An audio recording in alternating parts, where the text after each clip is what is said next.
Hi hello അസ്സലാമു അലൈക്കും welcome back to your channel. പുതിയൊരു വീഡിയോയിലേക്ക് എല്ലാ കൂട്ടുകാർക്കും സ്വാഗതം. അപ്പോൾ എന്തൊക്കെ എല്ലാവരെയും വിശേഷം? എല്ലാവർക്കും സുഖമാണെന്ന് വിചാരിക്കുകയാണ്. അൽഹംദുലില്ലാ ഞങ്ങൾക്കും സുഖമാണ് കേട്ടോ. അപ്പോൾ ഇന്നത്തെ വീഡിയോ കണ്ടോക്കി. ഇന്നത്തെ വീഡിയോ കാണുമ്പോൾ ഇഷ്ടപ്പെടുകയാണെങ്കിൽ ലൈക്ക് ചെയ്യാൻ മറക്കരുത്. അതുപോലെ തന്നെ നമ്മൾ ചാനൽ ആദ്യമായിട്ട് കാണുന്ന കൂട്ടുകാരുണ്ടെങ്കിൽ ഒന്ന് സബ്സ്ക്രൈബ് ചെയ്ത് സപ്പോർട്ട് ചെയ്യാം.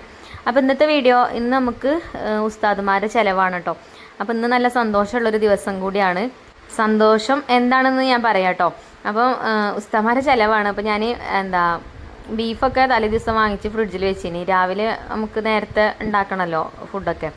അപ്പോൾ ബീഫ് വരട്ടിയതും അതേപോലെ തന്നെ കുറുമയും വെജിറ്റബിൾ കുറുമയാണ് കേട്ടോ ഉണ്ടാക്കുന്നത്. അതേപോലെ നൂൽപുട്ടും പാലപ്പം അതൊക്കെയാണ് കേട്ടോ ഞാൻ ഉണ്ടാക്കുന്നത്. അപ്പോൾ ആദ്യം ഞാൻ ബീഫ് അടുപ്പത്ത് വെക്കാമെന്ന് വിചാരിച്ചു. ബീഫൊക്കെ കഴുകി വെച്ച് തന്നെയാണ്, എന്നാലും ഒന്നും കൂടെ കഴുകി വെള്ളമൊക്കെ ചോരാൻ വേണ്ടി വെച്ചിനി. അത് മൺചട്ടിക്ക് ഇട്ട് കൊടുത്തു. അതിൽ കുറച്ച് ചെറിയ ഉള്ളി തൊലിയൊക്കെ കളഞ്ഞാണ്ട് ചെറിയ ഉള്ളി ഇട്ട് കൊടുത്തു. അതേപോലെ തന്നെ മസാലപ്പൊടികളും ഇട്ട് കൊടുത്തു. മുളക് പൊടി, മഞ്ഞൾപ്പൊടി, മല്ലിപ്പൊടിയും ഗരം മസാല പൗഡറും വലിയ ജീരകം പൊടിച്ചതും ഉപ്പും കറിവേപ്പിൻ്റെലൊക്കെ ഇട്ടിട്ട് ഇതാ കൈ കൊണ്ട് കുഴച്ച് അടുപ്പത്ത് വെച്ചിട്ട് വേവിച്ചെടുക്കുകയാണ് കേട്ടോ. ഇത് ഞാൻ ഞായറാഴ്ച എടുത്ത വീഡിയോ ആണ് കേട്ടോ. ഞായറാഴ്ച ആകുമ്പോൾ കുട്ടികൾക്ക് ക്ലാസ് ഒന്നുമില്ല, മക്കളുണ്ട് വീട്ടിലെല്ലാവരും. പിന്നെ അതേപോലെ ഉസ്താദുമാരും തന്നെ ഞായറാഴ്ചയാണ് കേട്ടോ അധികം നമുക്ക് ചിലവ് തരല്. എനിക്ക് എന്തെങ്കിലുമൊക്കെ വർക്ക് ഉണ്ടാവുമോ എന്നൊക്കെ വിചാരിച്ചിട്ടാണ് തോന്നുന്നുണ്ട്. എന്നോട് അധികം ഞായറാഴ്ച ദിവസമേ നമുക്ക് അവിടെ ചിലവാക്കാൻ പറ്റുമോ ചോദിക്കൽ കേട്ടോ. അപ്പം കഴിഞ്ഞ മാസത്തിലെ തോന്നുന്നുണ്ട്, അന്ന് നമ്മളിപ്പോൾ സുഖമില്ലാതെ ഞാൻ ഹോസ്പിറ്റലിലേനി. അപ്പോൾ പിന്നെ അന്ന് ചിലവ് കൊടുത്തിട്ടില്ല കേട്ടോ. അപ്പോൾ കുറേ ഒക്കെ ചിലവ് ഉണ്ടായിട്ട്. അപ്പോൾ ഞാൻ ബീഫ് അടുപ്പത്ത് വെച്ച് വേവിക്കാമെന്ന് വിചാരിച്ച് മൺചട്ടിക്കൊക്കെ ഇട്ട് കൊടുത്ത് റെഡിയാക്കി വെച്ച് ഇനി വന്നിട്ട് അടുപ്പ് കത്തിക്കാം കേട്ടോ. അപ്പം നേരം വെളിച്ചം വെച്ച് വരുന്നുള്ളൂ. അടുപ്പത്ത് മൺചട്ടിയിൽ വെക്കണ ബീഫിനൊരു പ്രത്യേക ടേസ്റ്റാണ്. നമ്മൾ കുക്കറിൽ വെച്ചാലും ടേസ്റ്റ് ഉണ്ടാവും, ടേസ്റ്റ് ഇല്ല എന്നല്ല. പക്ഷേ അടുപ്പത്ത് ഇങ്ങനെ ചാമ്പി കടന്ന് വേവണം ബീഫ്. അപ്പോൾ നല്ല ടേസ്റ്റ് ആയിക്കാരം കേട്ടോ. നമ്മൾ കുക്കറിൽ ഉണ്ടാക്കുന്നതിനെക്കാട്ടിലും ടേസ്റ്റ് ഉണ്ടാവും. അപ്പോൾ ഞാൻ അടുപ്പത്ത് വെച്ചിട്ടോ ബീഫൊക്കെ വിളക്കൊക്കെ കത്തിച്ചാണ്ടാണ് ഞാൻ അടുപ്പ് കത്തിക്കൽ. അതൊക്കെ ഇപ്പം ചുരുക്കം സ്ഥലങ്ങളിലേ ഉണ്ടാവുള്ളൂ, ചുരുക്കം വീടുകളിലേ ഉണ്ടാവുള്ളൂ. ഞാനിപ്പോൾ എന്തായാലും അങ്ങനെയാണ് കേട്ടോ. ഞാനൊരു പഴഞ്ചനാണ് അല്ലേ, വീഡിയോ കാണുമ്പോൾ തന്നെ നിങ്ങൾക്ക് അറിയാലോ. അപ്പോൾ ബീഫ് അടുപ്പത്ത് വെച്ചു. ഇനി ഞാൻ ഗ്രീൻ പീസ് വെള്ളത്തിലിട്ടിനി. ഇത് വെള്ള കളറുള്ള ഗ്രീൻ പീസാണ് കേട്ടോ, പച്ചയല്ല. പച്ച എടുത്താലും മതി. എനിക്കിപ്പോൾ ഈ കളറിലുള്ളതാണ് ഈ പ്രാവശ്യം കിട്ടിയത്. ഞാൻ മാവേലി സ്റ്റോറിൽ നിന്ന് വാങ്ങിച്ചതേനി. അപ്പോൾ അത് തലേ ദിവസം തന്നെ വെള്ളത്തിലിട്ട് കുതിർത്തിട്ടുണ്ടായിന്. അപ്പോൾ ഒന്ന് കഴുകിയാണ്ട് അത് ഞാൻ കുക്കറിലിട്ട് വേവിച്ചെടുക്കുന്നുണ്ട്. അതിക്കൊന്നും ഇട്ട് കൊടുക്കണില്ല കേട്ടോ, വെള്ളവും ഉപ്പും മാത്രം ഇട്ടിട്ട് അങ്ങനെ വേവിച്ചെടുക്കുകയാണ്. എന്നിട്ട് പിന്നെ നമ്മളെ കയ്യിലുള്ള പച്ചക്കറികളൊക്കെ നമുക്ക് കട്ട് ചെയ്ത് വെക്കാം. അപ്പോൾ സിമ്പിളായിട്ട് ഉണ്ടാക്കാൻ പറ്റിയിട്ടുള്ളൊരു കുറുമക്കറിയാണ് കേട്ടോ ഞാൻ ഉണ്ടാക്കുന്നത്. എളുപ്പമാണ് ഉണ്ടാക്കാൻ. അപ്പോൾ കറിയൊക്കെ ആദ്യം ഉണ്ടാക്കി വെച്ചാൽ പിന്നെ നമുക്ക് പാലപ്പത്തിനുള്ള മാവ് കുറച്ചുണ്ട് കേട്ടോ. അപ്പോൾ പാലപ്പം നൂൽപ്പൊട്ടൊക്കെ എന്നിട്ട് ചൂടാന്ന് വിചാരിച്ചിട്ടോ. അപ്പോൾ ഗ്രീൻ പീസ് അടുപ്പത്ത് വെച്ചു. ഇനി ഇതാ ഫ്രിഡ്ജിൽ പോയിട്ട് ഉള്ള പച്ചക്കറികളൊക്കെ എടുത്തുകൊണ്ടെന്നൊക്കെ കുറേശ്ശേ ഉള്ളൂ. നമ്മളെ കയ്യിലുള്ള പച്ചക്കറികളൊക്കെ ഇട്ട് കൊടുക്കുക. അപ്പോൾ ഞാനിവിടെ 2 ചെറിയ ഉരുളക്കിഴങ്ങും ഒരു ചെറിയ ക്യാരറ്റും ചെറിയൊരു സവാളയും അതേപോലെ തന്നെ പച്ചമുളക് എടുത്തിട്ടുണ്ട്, ബീൻസ് കൊടുത്തിട്ടുണ്ട്, പിന്നെ ചെറിയൊരു കഷ്ണം കോളിഫ്ലവറിൻ്റെ ഒരു കഷ്ണം കൊടുത്തിന്. അപ്പോൾ അതൊക്കെ ചെറുതാക്കി കട്ട് ചെയ്തെടുത്തു. അപ്പോൾ തന്നെ നമ്മൾ കുക്കറൊക്കെ ഒരു 3-4 വിസിലടിച്ചു. ഞാൻ ഓഫ് ചെയ്തിന് കേട്ടോ. അപ്പോൾ പ്രഷറൊക്കെ പോയി തുറന്ന് നോക്കിയപ്പോൾ ഗ്രീൻ പീസ് വെന്തിട്ടുണ്ട്. ഇനി നമുക്ക് ഈ വെന്ത ഗ്രീൻ പീസക്ക് നല്ലോണം അങ്ങോട്ട് ഉടഞ്ഞിട്ടില്ല, ഈ വെജിറ്റബിൾസൊക്കെ ഒന്ന് വേവണമല്ലോ. അപ്പോൾ ഒരു വിസിലും കൂടി അടുപ്പിച്ചെടുക്കാം. അപ്പോൾ അതൊക്കെ ഇതിലേക്ക് ഇട്ട് കൊടുക്കുന്നുണ്ട്. അപ്പോൾ ഈ കുറുമക്കറി ഉണ്ടാക്കുമ്പോഴേ ഇതിക്ക് പ്രത്യേകിച്ച് വേറെ പൊടികളൊന്നും ചേർക്കേണ്ട ആവശ്യമില്ല കേട്ടോ. നമ്മളെ ഹോം ഷോപ്പിലുണ്ട് കുറുമ മസാല. ആ കുറുമ മസാലയാണ് ഞാൻ ഇതിലേക്ക് ചേർക്കുന്നത്. അപ്പോൾ വെള്ളമൊക്കെ ആവശ്യത്തിന് ഒഴിച്ചു കൊടുത്തു, നല്ലോണം മിക്സാക്കി കൊടുത്തു. ഇനി നമുക്ക് കുറുമ പൗഡർ ചേർത്ത് കൊടുക്കാം. ഈ കുറുമ പൗഡർ ചേർക്കുമ്പോൾ ഞാൻ നേരത്തെ പറഞ്ഞ പോലെ തന്നെ അണ്ടിപ്പരിപ്പൊന്നും അരച്ച് ചേർക്കേണ്ട ആവശ്യമില്ല കേട്ടോ. എല്ലാം ഇതിലുണ്ടാവും. കുരുമുളക് പൊടിയോ ഒന്നും ചേർക്കേണ്ട ആവശ്യമില്ല. ഈ കുറുമ മസാല മാത്രം ചേർത്താൽ മതി. അപ്പോൾ അതൊരു കുറച്ചധികം കറി വേണമല്ലോ. അപ്പോൾ ഞാനൊരു 2-2.5 സ്പൂണോളം കുറുമ പൗഡർ ചേർത്തിട്ടുണ്ട്. പിന്നെ വേറെ മസാലപ്പൊടികളൊന്നും നമ്മൾ ചേർക്കണമില്ലല്ലോ. അങ്ങനെ അത് ചേർത്താണ്ട് മിക്സാക്കി കൊടുത്തിട്ടുണ്ട്. ഇനി അടച്ച് വെച്ചിട്ട് വേവിച്ചെടുക്കുക. ഒറ്റ വിസിൽ മതി കേട്ടോ. ഗ്രീൻ പീസൊക്കെ വെന്തതാണ്. പിന്നെ അധികം വേവുള്ള പച്ചക്കറികളൊന്നും അല്ല നമ്മളിപ്പോൾ എടുത്തിട്ടുള്ളത്. അപ്പോൾ ഒറ്റ വിസിൽ മതി. അങ്ങനെ കുക്കർ അടച്ചിട്ട് അടുപ്പത്ത് വെച്ചിട്ടുണ്ട്. അപ്പം ഇനി ഒരു വിസിലടിക്കട്ടെ, എന്നിട്ട് നമുക്ക് ഓഫ് ചെയ്യാം. അപ്പോൾ ആ ഒരു സമയം കൊണ്ട് ഇനി നമുക്ക് വേറെയുള്ള ജോലികളും ചെയ്യാം. അപ്പോൾ ഉസ്താദുമാർക്കുള്ള ഫുഡ് ഒരു 8 മണി 8:15 ആകുമ്പോഴത്തേനും ആയാൽ മതി കേട്ടോ. അപ്പോൾ കറിയൊക്കെ അടുപ്പത്ത് വെച്ച് പിന്നെ ബീഫ് ഒന്ന് വന്ന് നോക്കി. ബീഫിൽ വെള്ളമൊക്കെ വറ്റി വന്നിട്ടുണ്ട്. വെന്തിട്ടൊന്നുമില്ല കേട്ടോ, ഇനിയുണ്ട് വേവാൻ. അപ്പോൾ ഞാൻ കുറച്ച് തിളച്ച വെള്ളം ഇതിലേക്ക് ഒഴിച്ചു കൊടുത്തിട്ടുണ്ട്. ഇനിയും അല്ലെങ്കിൽ പിന്നെ അടി പിടിക്കും. അപ്പോൾ ഇടയ്ക്കിടയ്ക്ക് ഇളക്കി കൊടുക്കണം കേട്ടോ ബീഫ് ഇങ്ങനെ അടുപ്പത്ത് വെച്ച് വേവിക്കുമ്പോൾ. പിന്നെ വെള്ളം കുറവാണെങ്കിൽ പച്ചവെള്ളം ഒഴിച്ചു കൊടുക്കരുത്, ചെറിയ ചൂടുള്ള വെള്ളം ഒഴിച്ചു കൊടുക്കണം.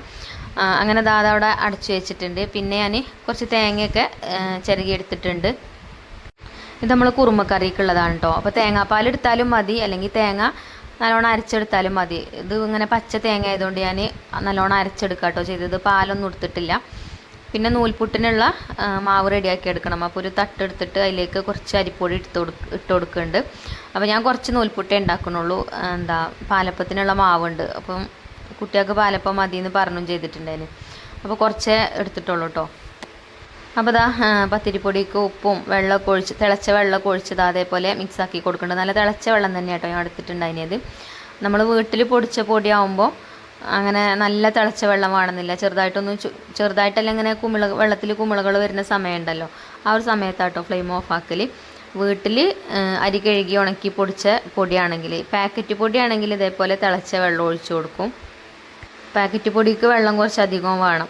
അങ്ങനെ നൂൽപുട്ടിനുള്ള മാവൊക്കെ ഞാൻ കുഴച്ചെടുത്തു. പിന്നെ അപ്പോൾ തന്നെ നമ്മൾ കുക്കറൊക്കെ ഒരു വിസിലടിച്ചതിന് ഓഫ് ചെയ്തിട്ടുണ്ടായിന്. അപ്പോൾ പ്രഷറൊക്കെ പോയി തുറന്ന് നോക്കിയപ്പോൾ വെജിറ്റബിൾസൊക്കെ നല്ലോണം വെന്തിട്ടുണ്ട്. ഇനി നമുക്ക് തേങ്ങ അരച്ച അരപ്പ് ഇതിലേക്ക് ഒഴിച്ചു കൊടുക്കാം.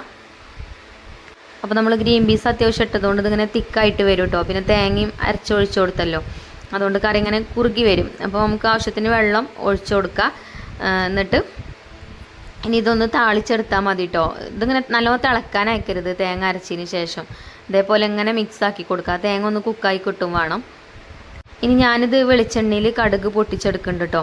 അപ്പോൾ നിങ്ങൾക്ക് അങ്ങനെ ചെയ്യാൻ ഇഷ്ടമല്ലെങ്കിൽ ഈ ഒരു സമയത്ത് ഇതിലേക്ക് ഒരു സ്പൂണ് നെയ്യ് ചേർത്ത് കൊടുത്താൽ മതി. അങ്ങനെയാണെങ്കിൽ നല്ല ടേസ്റ്റാണ് കേട്ടോ. ഞാനിത് കടുക് വറുത്തെടുക്കുക ചെയ്യണത്. പിന്നെ അതേപോലെ ലാസ്റ്റ് കുറച്ച് ഒരു 4-5 കുരുമുളക് എടുത്തിട്ട് ഒന്ന് കുത്തി ചതച്ചിട്ട് അതും കൂടെ ഞാൻ അതിലേക്ക് ഇട്ട് കൊടുത്തിട്ടുണ്ട്. അപ്പോൾ കുരുമുളക് പൊടി ഒന്നും ചേർക്കേണ്ട ആവശ്യമില്ല, നമ്മൾ കുറുമ മസാല ചേർത്തതുകൊണ്ട്. എന്നാലും ലാസ്റ്റ് ആ ഒരു കുരുമുളകിൻ്റെ ഇത് ഉണ്ടായിക്കോട്ടെ വിചാരിച്ചിട്ട് ഞാൻ കുറച്ച് മാത്രം കേട്ടോ എടുത്താണ്ട് ഒന്ന് ചതച്ചാണ്ടായിക്ക് ഇട്ട് കൊടുത്തു. അപ്പോൾ കണ്ടോ, അതിങ്ങനെ നല്ലോണം തിളക്കാൻ അയക്കരുത്, ഇതേപോലെ ഇങ്ങനെ മിക്സാക്കി കൊടുക്കുക. അപ്പോൾ നല്ലോണം തിളച്ച് കഴിഞ്ഞാൽ കറി പിരിയും, തേങ്ങ അരച്ച് ഒഴിച്ചതുകൊണ്ട്. അപ്പോൾ കറിയൊക്കെ ആയിട്ടോ. കറി ഞാൻ അടുപ്പത്തുനിന്ന് വാങ്ങി വെച്ചു. ഇനി അതൊന്ന് വറവിട്ടെടുത്താൽ മതി. പിന്നെ അതേപോലെ തന്നെ നൂൽപുട്ട് ഉണ്ടാക്കാനുള്ള പ്ലേറ്റൊക്കെ കഴുകിയൊക്കെ റെഡിയാക്കി വെച്ചിട്ടുണ്ടായിന്. അപ്പോൾ ഇനി നൂൽപുട്ടും ഉണ്ടാക്കണം. ഈ നൂൽപുട്ടിൻ്റെ തട്ടും ഇതേപോലെയുള്ള സ്റ്റാൻഡും ഉണ്ടായ സുഖമാണ് കേട്ടോ. ഇതൊന്ന് വാങ്ങിച്ചു കഴിഞ്ഞാൽ ഇതേപോലെ ഒരു 6 പ്ലേറ്റ് വേണം. എന്നാൽ 3 കൊള്ളണ സ്റ്റാൻഡാണ് കേട്ടോ. അപ്പോൾ 3 ആദ്യം വേവിക്കാൻ വെക്കും. 3 ആദ്യം 6 പീച്ചെടുക്കും, പിന്നെ 3 വേവിക്കാൻ വെക്കും. എന്നിട്ട് ആ 3 വെന്ത് വാങ്ങുമ്പോൾ പിന്നെ നമ്മൾ പീച്ച് വെച്ച 3 ഉണ്ടാവുമല്ലോ, അയക്ക് വെച്ച് കൊടുത്ത് അത് പിന്നെ വീണ്ടും വേവിക്കാൻ വെക്കും. അപ്പോൾ എളുപ്പമാണ് കേട്ടോ നൂൽപുട്ടാവുമ്പോൾ. ഞാൻ പത്തിരി ഉണ്ടാക്കണം എന്നൊക്കെ വിചാരിച്ചിന്, പക്ഷേ പത്തിരി ഉണ്ടാക്കാനൊന്നും പറ്റില്ല. പത്തിരി ഉണ്ടാക്കണമെങ്കിൽ കുറേ സമയവും വേണം. അപ്പോൾ ഞാനിന്ന് നൂൽപുട്ടാക്കാമെന്ന് വിചാരിച്ചു. അങ്ങനെ കേട്ടോ നൂൽപുട്ടൊക്കെ ഞാൻ പീച്ചെടുക്കുന്നുണ്ട്. അപ്പോൾ ആദ്യമൊക്കെ ഈ നൂൽപുട്ട് പീച്ചാൽ എന്തോ ഒരു ഗതികേടായിനെന്നറിയോ. ഇപ്പോൾ പിന്നെ നമ്മളങ്ങനെ ചെയ്ത് ശീലമായപ്പോൾ വലിയ കുഴപ്പമില്ല. കുക്കിങ്ങൊക്കെ അറിയണതിൻ്റെ മുന്നേക്ക് നൂൽപുട്ടൊക്കെ പീച്ചെടുക്കാൻ ഭയങ്കര ബുദ്ധിമുട്ടായിന്, കഴിയൂല, പീച്ച ചാടൂല്ല. ഇനി നമ്മളെ കുഴപ്പം കൊണ്ടാണോ മാവിൻ്റെ കുഴപ്പം കൊണ്ടാണോ ഒന്നും അറിയില്ല. അന്നൊക്കെ അങ്ങനത്തെ ഒരു കാലം. നമ്മളെ കുഴപ്പം കൊണ്ട് തന്നെയാണ് നമ്മൾ മാവ് ഉണ്ടാക്കുന്നത് റെഡി ആവില്ല, അതുകൊണ്ടാവും. അപ്പോൾ നമ്മളെ നൂൽപുട്ടൊക്കെ ഞാൻ സ്റ്റാൻഡുമ്മക്ക് വെച്ച് കൊടുക്കുന്നുണ്ട് കേട്ടോ. 3 വെച്ച് കൊടുക്കുന്നുണ്ട്. ഈ 3 അങ്ങോട്ട് ആവി കയറി കഴിഞ്ഞാൽ ബാക്കി 3 വെച്ച് കൊടുക്കുക. അങ്ങനെ എളുപ്പം കഴിയും നൂൽപുട്ടാവുമ്പോൾ. അപ്പോൾ നമ്മളെ മറ്റേ സ്റ്റീലിൻ്റെ ഇഡലി ചെമ്പ് ഉണ്ടല്ലോ, അതിൽ ഇത് കൊള്ളൂല കേട്ടോ, അത് അടച്ച് വെക്കാൻ ബുദ്ധിമുട്ടാണ്. ഇത് പഴയ ഇഡലി ചെമ്പാണ്, ഇതിലാണ് ഞാൻ നൂൽപുട്ട് ഉണ്ടാക്കൽ കേട്ടോ. അങ്ങനെ അത് വേവിക്കാൻ വെച്ചു. പിന്നെ നമ്മളെ കറി വറവിട്ടെടുക്കണമല്ലോ. അപ്പോൾ കറിക്ക് വെളിച്ചെണ്ണയിൽ കടുകൊക്കെ പൊട്ടിച്ച് കറിവേപ്പിൻ്റെ ഇലയൊക്കെ ഇട്ട് കൊടുത്ത് കറിക്ക് ഒഴിച്ചു കൊടുത്തു. ഇനി ഒന്ന് അടച്ച് വെക്കാം. അപ്പോൾ നല്ലോണം കറിവേപ്പിലിൻ്റെയും കടുകിൻ്റെയൊക്കെ ഫ്ലേവർ കറിക്ക് ഇറങ്ങിക്കോളും. അപ്പോൾ ഞാൻ നേരത്തെ പറഞ്ഞ പോലെ തന്നെ നിങ്ങൾക്ക് ഇങ്ങനെ കടുക് വറുക്കണ ഇഷ്ടമില്ലെങ്കിൽ ഒരു സ്പൂൺ നെയ്യ് ഒഴിച്ചു കൊടുത്താലും മതി കേട്ടോ. നല്ല അർക്കിജിൻ്റെ നെയ്യ് ഒഴിച്ചു കൊടുത്താലും നല്ല ടേസ്റ്റാണ് ഈ ഒരു കറി. ചപ്പാത്തിക്കും അതേപോലെ നൂൽപുട്ടിനും അപ്പത്തിനും വെള്ളപ്പത്തിനും ഒക്കെ നല്ലതാണ്. പിന്നെ ഗ്രീൻ പീസും അതേപോലെ തന്നെ വെജിറ്റബിൾസൊക്കെ ഉള്ളതുകൊണ്ട് ഹെൽത്തി ആയിട്ടുള്ളൊരു കറിയും കൂടിയാണ്. അങ്ങനെ കറിയൊക്കെ ആയി. അതേപോലെ നൂൽപുട്ടും അതിൻ്റെ അടിയിൽ അങ്ങനെ ചുട്ടെടുക്കുന്നുണ്ട്. പിന്നെ നമ്മൾ ബീഫ് അടുപ്പത്ത് വെച്ച് പോകുന്നതാണല്ലോ, അടുക്കൊന്ന് ഇളക്കി കൊടുക്കണ്ട കേട്ടോ എന്തായിക്കണമെന്ന് നോക്കാൻ. അപ്പോൾ ഇപ്പോൾ സമയം 7 മണി ആയിട്ടുണ്ട്. അപ്പോൾ ഇതാ ബീഫ് ഞാൻ നോക്കുമ്പോൾ ആയിട്ടുണ്ട് കേട്ടോ, വെന്തിട്ടുണ്ട്. അപ്പോൾ ഇതൊന്ന് തൂമിക്കും വേണം, ഒന്ന് തൂമിച്ചാലുള്ളൂ ഒന്നും കൂടെ ടേസ്റ്റ് ഉണ്ടാവും. നമ്മൾ വെളിച്ചെണ്ണ ഒന്നും ചേർത്തിട്ടില്ലല്ലോ ബീഫിക്ക്. അപ്പോൾ ഞാനത് അടുപ്പത്തുനിന്ന് വാങ്ങി വെച്ച് വേറെ നമ്മൾ ഇരുമ്പിൻ്റെ ചീനച്ചട്ടി അടുപ്പത്ത് വെച്ച് കൊടുത്തു. അതിലേക്ക് കുറച്ച് വെളിച്ചെണ്ണ ഒഴിച്ച് കൊടുക്കുന്നുണ്ട്. ഇനി ചെറിയ ഉള്ളി അരിഞ്ഞ് ചേർക്കണമെങ്കിൽ അങ്ങനെ ചേർക്കട്ടോ. ഞാനിപ്പോൾ വലിയുള്ളി എടുത്താണ്. അതേപോലെ തന്നെ ഫസ്റ്റ് കുറച്ച് വെളുത്തുള്ളി, ഒരു 5-6 വെളുത്തുള്ളി അതൊന്ന് കഴുകിയാണ്ട് ഒന്ന് ഇടികല്ലോണ്ടൊന്നും ചതച്ചിട്ടേക്ക് ഇട്ട് കൊടുത്തു. എന്നിട്ടൊന്ന് മൂപ്പിച്ചെടുത്തിട്ട് ഒരു ചെറിയൊരു സവാള കട്ട് ചെയ്തത് ഇട്ട് ഒന്ന് വഴറ്റി കൊടുത്തു. സവാളയ്ക്ക് ഉപ്പ് ഇട്ട് കൊടുത്തു. അങ്ങനെ സവാളയൊക്കെ നല്ലോണം ഒന്ന് വഴന്ന് വന്നതിന് ശേഷം നമ്മൾ വേവിച്ച് വെച്ച ബീഫായിക്ക് ഇട്ടിട്ട് നല്ലോണം മിക്സാക്കി കൊടുക്കുക. അപ്പോൾ കുറച്ച് നേരം ഒന്ന് ഈ ചെറിയ തീയിലിട്ടിട്ടാണ്ട് ഒന്ന് അടച്ചു വെക്കണം കേട്ടോ. അപ്പോൾ അത് വെളിച്ചെണ്ണയിലൊക്കെ ഒന്ന് കടന്ന് മൊരിഞ്ഞ് നല്ല അടിപൊളിയായിട്ട് വരും. ഇതിൻ്റെ കളറൊക്കെ മാറി നല്ല ഉഷാറായിട്ട് വരും കേട്ടോ. നമ്മൾ ചെറിയ ഉള്ളിയൊക്കെ ചേർത്തുകൊണ്ടേ നല്ല ടേസ്റ്റാണ് ബീഫ്. അപ്പം ചെറിയൊരു കൊള്ളി വിറകുള്ളൂ, അതങ്ങനെ ചെറുതായിട്ട് കത്തണമുണ്ട്. അപ്പോൾ ഞാനതൊന്ന് അടച്ചു വെച്ചിട്ടുണ്ട്. പിന്നെ ഇപ്പുറത്തെ അടുപ്പിൽ ഉസ്താമാർക്കുള്ള ചായ അടുപ്പത്ത് വെച്ചിട്ടുണ്ട്. ഞങ്ങൾക്കുള്ള ചായ ഉണ്ടാക്കിയിട്ടുണ്ട്. പിന്നെ പാലപ്പത്തിൻ്റെ മാവും ഉണ്ട്. ഇനിയും ഇത് നല്ല മിറാജിൻ്റെ നോമ്പിനെ ഉണ്ടാക്കിയ മാവാണ് കേട്ടോ. പാലപ്പം ഉണ്ടാക്കാമെന്ന് വിചാരിച്ചിട്ട്, പക്ഷേ പാലപ്പം വല്ലാതെ ആരും കഴിച്ചില്ല. ചിഞ്ചിമോൾ ബർഗർ ഉണ്ടാക്കിയിന്, അപ്പോൾ അതുകൊണ്ട് ബർഗറാണ് എല്ലാവരും കഴിച്ചത്. അപ്പോൾ വല്ലാതെ പിന്നെ അപ്പത്തിന് ആവശ്യം വന്നിട്ടില്ല. അപ്പോൾ ആ മാവ് ഞാൻ ഫ്രിഡ്ജിലേക്ക് എടുത്ത് വെച്ചിനി, അത് വെറുതെ കളയണ്ടല്ലോ. അപ്പോൾ അതുകൊണ്ട് അപ്പം ചുട്ടിട്ടൊന്ന് കഴിക്കണവർക്ക് കഴിക്കും ചെയ്യാം. അങ്ങനെ പാലപ്പൊക്കെ ആയിട്ടുണ്ട്. അങ്ങനെ പാലപ്പൊക്കെ ചുടുന്നതിൻ്റെ ഇടയിൽ കൂടെയാണ് കേട്ടോ നമുക്കൊരു കോൾ വന്നിട്ടുണ്ടായിനി. നമ്മൾ ബാവുക്കാക്കൊന്ന് വരുന്നുണ്ട് പറഞ്ഞിട്ട്. അപ്പോൾ ഭയങ്കര സന്തോഷം, കുട്ടികൾക്കൊക്കെ സന്തോഷമാണ്. അപ്പോൾ രാത്രി ആകുമ്പോഴത്തേന് എത്തും. അതാണ് കേട്ടോ ഞാൻ പറഞ്ഞത്. വരുന്നുണ്ടെന്ന് പറഞ്ഞതിന് കുറച്ച് ദിവസം മുന്നേ, പക്ഷേ ഇന്ന് വരും എന്നുള്ളത് അറിയില്ല. ഇനി അപ്പം 2 വർഷമായി ബാബു പോയിട്ട്. മാർച്ച് മാസം വന്നാൽ 2 വർഷം തികയും കേട്ടോ. അപ്പോൾ കുട്ടികളും എല്ലാവരും നല്ല സന്തോഷത്തിലാണ്. അങ്ങനെ ബീഫൊക്കെ ആയിട്ടുണ്ട്. ബീഫൊക്കെ പിന്നെ ഞാൻ അടുപ്പത്തുനിന്ന് വാങ്ങി വെച്ച് പിന്നെ അവിടെ തന്നെ ചോറിനും വെള്ളം വെച്ചിട്ടുണ്ട്. അപ്പം ഇനി ചോറും ഉണ്ടാക്കാം. പിന്നെ പാലപ്പവും അതേപോലെ തന്നെ നൂൽപുട്ടും ഒക്കെ ആയിട്ടുണ്ടായിന്. അപ്പോൾ തന്നെ പിന്നെ കുട്ടികൾ ഉസ്താമാർക്കുള്ള ഫുഡ് ഉണ്ടാകാനുള്ള പാത്രം കൊണ്ടുവന്നിട്ടുണ്ടായിന്. അപ്പോൾ അത് ഞാൻ നല്ലോണം ലിക്വിഡൊക്കെ ഇട്ടുകൊണ്ട് നല്ലോണം ഒന്ന് തേച്ച് കഴുകി ഇവിടെ വെച്ചിട്ടുണ്ട് കേട്ടോ. ഇനി ഇതിക്ക് നമുക്ക് അപ്പമൊക്കെ ഫില്ല് ചെയ്ത് കൊടുക്കാം. അപ്പോൾ കുറച്ച് നൂൽപുട്ട് കൊടുത്ത് കുറച്ച് പാലപ്പം കൊടുത്തിട്ട് ഞാൻ രണ്ടും മിക്സ് ചെയ്താണ് എടുത്തത്. പിന്നെ ഈ പാത്രം ചെറിയ ചെറിയ പാത്രങ്ങളാണ്. അപ്പോൾ അതിൽ കുത്തി നിറച്ചിട്ട് കൊടുത്താണ് ഞാൻ. പിന്നെ 2 പാത്രത്തിൽ കറിയും വെച്ച് കൊടുത്തു. പിന്നെ ബീഫ് വരട്ടിയത് വെക്കാൻ പാത്രമില്ല. അപ്പോൾ പിന്നെ ഞാൻ നമ്മളെ പാത്രത്തിലാക്കാമെന്ന് വിചാരിച്ചിട്ടോ, ചെറിയൊരു പാത്രത്തിൽ കൊടുക്കാമെന്ന് വിചാരിച്ചു. അപ്പോൾ എനിക്കെപ്പോഴും ഈ ഒരു പാത്രം വെക്കുമ്പോൾ ഞാൻ മറക്കും കേട്ടോ. ആ സ്റ്റാൻഡ് വെക്കാൻ ഞാൻ മറക്കും. എന്നിട്ട് പാത്രത്തിലൊക്കെ ആക്കിയത് അതേപോലെ ഇങ്ങനെ വെച്ചിട്ടുണ്ട്. ആ സ്റ്റാൻഡുമ്മേൽ വെച്ചാലല്ലേ ഉള്ളൂ നെരുക്ക് നിൽക്കുക. അപ്പോൾ പിന്നെ കൈമൊക്കെ എടുത്ത് പെറുക്കി വെച്ചിട്ടോ. അത് എല്ലാ മാസവും നമുക്ക് ചിലവൊക്കെ ഉണ്ടാവുന്നതാണ്. എന്നാലും ഇത് എത്ര പഠിച്ചാലും ഞാൻ പഠിക്കില്ല. എൻ്റെ റിച്ചുമോ കാണിച്ചല്ല കേട്ടോ എനിക്ക്. ഏതായാലും ഒക്കെ അട്ടിക്ക് വെച്ചിനിയും പിന്നെയാണ് സ്റ്റാൻഡ് വെച്ചില്ല എന്ന് തോന്നിയത്. അപ്പോൾ പിന്നെ സ്റ്റാൻഡ് എടുത്തുകൊണ്ട് പിന്നെ വെച്ച് പിന്നെ വീണ്ടും അയിമക്ക് തന്നെ എടുത്ത് വെച്ചു. എന്താല്ലേ ഓരോരോ പൊട്ടത്തരങ്ങളാണ് ചിലപ്പോൾ. അപ്പോൾ കറിയൊക്കെ ആക്കി കൊടുത്തിട്ടുണ്ട്. ഇനിയിപ്പോൾ ഇതിന് പ്ലേറ്റ് ഇല്ല. അപ്പോൾ ഞാൻ നഞ്ഞി നമ്മളെ വട്ടപാത്രത്തിലാക്കി കൊടുക്കുക ബീഫ് വിചാരിച്ചു. അങ്ങനെ ഇതൊക്കെ ഫില്ല് ചെയ്ത് റെഡി ആയിട്ടുണ്ട്. അതേപോലെ തന്നെയാണ് ഇതിങ്ങനെ താഴ്ത്താനും ചിലപ്പോൾ മറക്കും. അങ്ങനെയൊക്കെ അതൊക്കെ റെഡിയാക്കി. പിന്നെ ചായയും തിളച്ചിട്ടുണ്ട്. തിളച്ച് ചായപ്പൊടിയൊക്കെ ഇട്ട് ചായയും വാങ്ങി വെച്ചിട്ടുണ്ട്.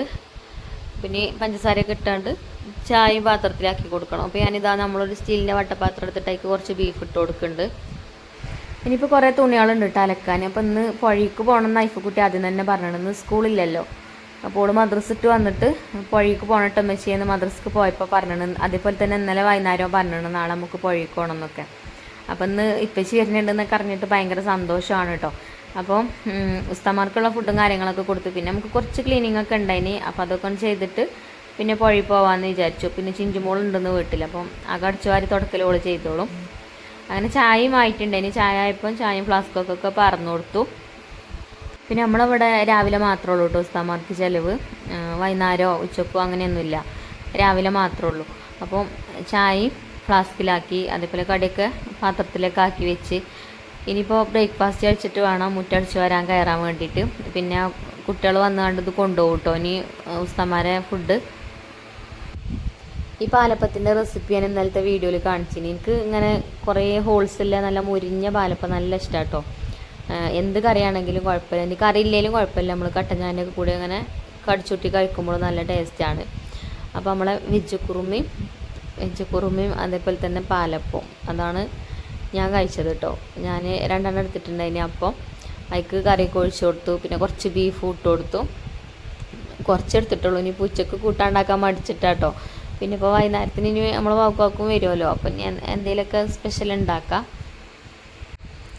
അങ്ങനെ ഞാനും ബ്രേക്ക്ഫാസ്റ്റ് കഴിച്ചു. അതൊക്കെ കഴിഞ്ഞപ്പോൾ തന്നെ ഉസ്താമാർക്കുള്ള ഫുഡ് ഉണ്ടാകും. കുട്ടികൾ വന്നിട്ടുണ്ടേനും അപ്പോൾ അവർക്ക് ആകെ എടുത്തു കൊടുത്ത് ഒരു പോയി. അവരോട് ഞാൻ കുറേ പറഞ്ഞിട്ട് ചായ കുടിക്കാൻ, അവർക്ക് വേണ്ടായിരുന്നു ഒരു പോയി.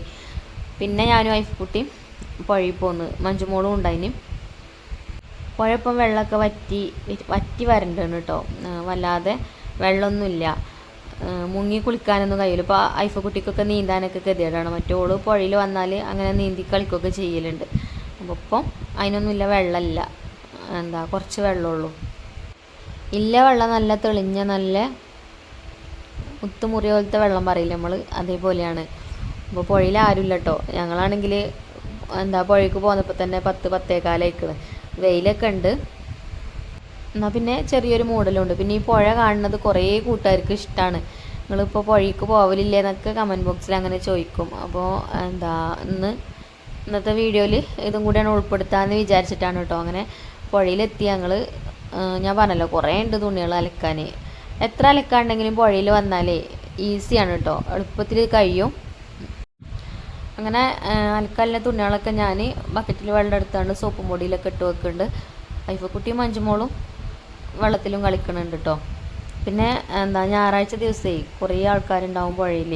ഞങ്ങൾ വന്നപ്പോൾ ആരും ഇല്ലേനി, പിന്നെ കുറച്ച് കഴിഞ്ഞാൽ കുറേ ആൾക്കാർ വന്ന്. അപ്പോൾ പിന്നെ ഞാൻ വീഡിയോ ഒന്നും എടുത്തില്ല കേട്ടോ. ആൾക്കാരുണ്ടാകുമ്പോൾ വീഡിയോ എടുക്കാനൊക്കെ മടിയാണ്. ഞാനും കുട്ടികൾ ഒറ്റയ്ക്കാവുമ്പോൾ പിന്നെ കുട്ടികൾ അങ്ങനെ വീഡിയോ എടുക്കും. അങ്ങനെ തുണികളൊക്കെ സോപ്പും പൊടിയിലിട്ട് പിന്നെ അലക്കലൊക്കെ കഴിഞ്ഞു. പിന്നെ വീട്ടിലെത്തി. പിന്നെ അന്ന് ഇടാനുള്ള വീഡിയോ ഒക്കെ എഡിറ്റ് ചെയ്ത് വീഡിയോ ഒക്കെ ഇട്ട് പിന്നെ വൈകുന്നേരം ഞാൻ പറഞ്ഞല്ലോ ബാവുക്കാക്ക് വരുന്നുണ്ട് പറഞ്ഞല്ലോ. അപ്പോൾ സാധാരണ വരുമ്പോൾ ഞാൻ തുണി ടീഷർട്ടൊക്കെ വാങ്ങി വെക്കലുണ്ട്. ഇപ്പോൾ കുറി ഒന്നും വാങ്ങിയിട്ടൊന്നുമില്ല. ഇനി അപ്പോൾ ഞാൻ ചിഞ്ചുമ്പോൾ പുറത്ത് പോയിട്ട് അതൊക്കെ വാങ്ങാമെന്ന് വിചാരിച്ചാണ്ട് കുറച്ച് സാധനങ്ങളും ഉണ്ട് വാങ്ങാൻ. അങ്ങനെയൊക്കെ വാങ്ങാൻ വേണ്ടിയിട്ട് പുറത്ത് പോന്നതാണ് കേട്ടോ. നമ്മളവിടെ തന്നെ കരുളായി പറഞ്ഞ സ്ഥലമുണ്ട്. അവിടെ ചെറിയൊരു ഷോപ്പിൽ കയറിയിട്ട് ബാബുന് ഒരു ടീഷർട്ടും 2 ട്രൗസറും തുണിയൊക്കെ വാങ്ങിയിട്ടോ. പിന്നെ രാവിലെ പുഴയിൽ പോയി അലക്കിയിട്ട തുണികളാണ് ഇതൊക്കെ, കുറേ ഉണ്ട്. അപ്പോൾ ഇതൊക്കെ ഒന്ന് മടക്കി വെക്കണം. ഇനി അലക്കാനും തോരടാനൊന്നും മടിയില്ല. അതൊക്കെ ഒന്ന് മടക്കി അതാത് സ്ഥാനത്തേക്ക് വെക്കാനാണ് മടി. ഒന്നാമത് പിന്നെ നമ്മളെ ഇതിനൊന്നേ അലമാരക്കൊന്നേ അടപ്പ് വെച്ചിട്ടില്ല. അപ്പോൾ ഇങ്ങനെ തുറന്ന് കിടക്കണമൊക്കെ. അപ്പോൾ വൃത്തികേടായി കാണും ചെയ്യും മടക്കി വെച്ചിട്ടില്ലെങ്കിൽ. അപ്പോൾ ആ സ്പോട്ടിൽ തന്നെ കൊണ്ടുപോയി മടക്കി വെച്ചാൽ അത് കഴിഞ്ഞോളും. അങ്ങനെ അലുമുള്ള തുണികളൊക്കെ എടുത്ത് വെച്ചു. പിന്നെ ഞാൻ വീഡിയോ ഒന്നും എടുത്തിട്ടില്ല കേട്ടോ ബാവുക്കാക്ക് വന്നത്, കാരണം രാത്രിയിലാണ്. അപ്പോൾ വീഡിയോ എടുക്കാനൊന്നും പറ്റിയിട്ടില്ല. പിന്നെ ബാവു വന്നാൽ പിന്നെ ഞങ്ങൾ ഉമ്മാൻ്റെ അടുത്ത് പോയി കുറച്ച് നേരം. പിന്നെ അവിടേന് പിന്നെ രാത്രിയിലാണ് വന്നത്. അപ്പോൾ ഞാൻ ജസ്റ്റ് വന്നിക്കണെന്ന് നിങ്ങളോടൊന്ന് പറയാൻ വേണ്ടിയിട്ട് ജസ്റ്റ് ഒരു ഭാഗം വീട്ടിൽ പോയി ഉമ്മാനോട് ഇങ്ങനെ വർത്താനം പറഞ്ഞിരിക്കണത് ചെറിയൊരു ഭാഗം മാത്രമേ ഇതിൽ കാണിക്കണുള്ളൂ കേട്ടോ. ഇനി ഇൻഷാ അല്ലാഹ് കൂടുതൽ വിശേഷങ്ങളൊക്കെ നാളത്തെ വീഡിയോയിൽ കാണിക്കുന്നുണ്ട്. അപ്പോൾ ഇന്നത്തെ വീഡിയോ അത്ര തന്നെ ഉള്ളൂ. ഇനി ഇൻഷാ അല്ലാഹ് നല്ലൊരു വീഡിയോ ആയിട്ട് നമുക്ക് നാളെ കാണാം. അപ്പോൾ വീഡിയോ ഇഷ്ടപ്പെട്ടാൽ ലൈക്ക് ചെയ്യാനും ഷെയർ ചെയ്യാനും ഒന്നും മറക്കരുത് കേട്ടോ. Thank you for watching.